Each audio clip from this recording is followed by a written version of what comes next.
नमस्कार श्रोताओं, ये आकाशवाणी देहरादून है। अब आप जयवीर सिंह से देहरादून जिले की चिट्ठी सुनिए। आलेख है अवधेश नौटियाल का। उत्तराखंड राज्य स्थापना दिवस के अवसर पर 9 नवंबर को मुख्य समारोह का आयोजन राजधानी देहरादून के पुलिस लाइन में आयोजित किया गया। समारोह में राज्यपाल गुरमीत सिंह, मुख्यमंत्री पुष्कर सिंह धामी और चीफ ऑफ डिफेंस ने प्रतिभाग किया। इसके साथ ही उत्तराखंड रजत जयंती वर्ष यानी 25वें साल में प्रवेश कर गया है। स्थापना दिवस पर राज्य आंदोलनकारियों ने कहा कि प्रदेश को प्रगति और समृद्धि के मुकाम तक ले जाने के लिए हमें उद्यान, पशुपालन, वानिकी, पर्यटन और ऊर्जा के क्षेत्र में जोर देना होगा। उनका कहना है कि ऊर्जा के क्षेत्र में बड़ी परियोजनाएं बन रही हैं, जिससे विस्थापन के साथ ही संतुलित विकास हो रहा है। वरिष्ठ राज्य आंदोलनकारी रविंद्र जुगराण के मुताबिक अलग राज्य बड़े संघर्षों के बाद मिला है। 42 से अधिक लोगों ने अपनी शहादत दी। विभिन्न गोलीकांड में 100 से अधिक लोग घायल हुए, हजारों लोग लाठीचार्ज में घायल हुए और करीब 1000 लोग जेल गए। देहरादून से चमोली जिले के गौचर और उत्तरकाशी जिले के जोशियाड़ा के लिए हेलीकॉप्टर सेवा शुरू हो गई है। हवाई सेवाओं के शुरू होने से राज्य में पर्यटन और आर्थिक विकास को गति मिलेगी।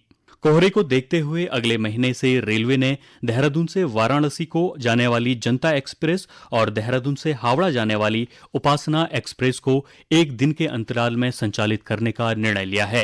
वर्तमान में जनता एक्सप्रेस का हर रोज संचालन किया जा रहा है।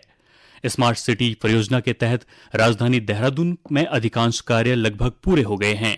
शहरी विकास मंत्री डॉक्टर प्रेमचंद्र अग्रवाल ने यह जानकारी दी। उन्होंने बताया कि स्मार्ट सिटी परियोजना के तहत cash building, model Doon library, smart water ATM, parade ground renovation, जल निकासी और स्मार्ट रोड सहित 19 कार्य पूरे हो चुके हैं, जबकि देर से शुरू हुए ग्रीन बिल्डिंग का काम गतिमान है। डॉक्टर अग्रवाल ने अधिकारियों को स्मार्ट सिटी में शेष कार्यों में तेजी लाने के निर्देश दिए हैं। दिवाली की रात जमकर हुई आतिशबाजी ने दून में वायु का प्रदूषण स्तर 5 गुना तक बढ़ा दिया है। पटाखों से निकले धुएं से राजधानी का AQI 288 तक पहुंच गया। दीपावली के दिन 24 घंटे में बड़े प्रदूषण के कारण शहर की हवा को खराब श्रेणी में रखा गया है। हालांकि आम जन में जागरूकता के कारण पिछले साल की अपेक्षा दिवाली पर इस बार कम वायु प्रदूषण हुआ।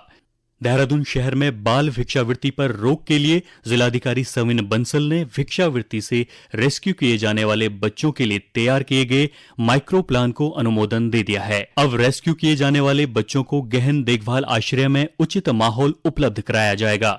इसके लिए 3 सामाजिक संगठनों ने अनुबंध भी कर लिया है। जिलाधिकारी ने बताया कि जिले में भिक्षावृत्ति करता जो भी बच्चा नजर आए उसे तत्काल गहन देखभाल आश्रय स्थल पहुंचाने के साथ ही उसे निकटतम स्कूल में दाखिला दिलाया जाएगा। मुख्य शिक्षा अधिकारी ने बताया कि साधुराम इंटर कॉलेज में गहन देखभाल आश्रय स्थल का निर्माण शुरू कर दिया गया है।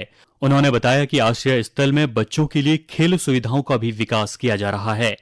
ONGC चौक पर हुए हादसे के बाद पुलिस ने चेकिंग अभियान तेज कर दिया है। इस दौरान नियमों के विरुद्ध वाहन दौड़ाने वालों पर भी कार्रवाई की जा रही है। इसके साथ ही देहरादून में रात 11 बजे के बाद कोई भी बार, पब, क्लब संचालित नहीं होगा। जिलाधिकारी सविन बंसल ने रात में नशे के कारण बढ़ती सड़क दुर्घटनाओं के मद्देनजर शांति और कानून व्यवस्था बनाए रखने को लेकर यह निर्णय लिया है। उन्होंने सप्ताह के अंत में 1 घंटा अतिरिक्त बार संचालन की अनुमति की वर्षों पुरानी प्रथा को देहरादून में समाप्त कर दिया है। जिलाधिकारी ने कहा कि रात 11 बजे के बाद पब और क्लब के संचालन के उल्लंघन पर विधिक कार्रवाई की जाएगी। इस बीच जिलाधिकारी की संस्तुति के बाद आबकारी सचिव ने देहरादून मसूरी रोड स्थित एक नामचीन होटल के बार का 24 घंटे का लाइसेंस निरस्त कर उसे 12 घंटे कर दिया है। उत्तराखंड सरकार की कल्याणकारी योजनाओं का लाभ हर पात्र व्यक्ति तक पहुंचाने के लिए राज्य सेतु आयोग मेरी योजना पोर्टल तैयार कर रहा है।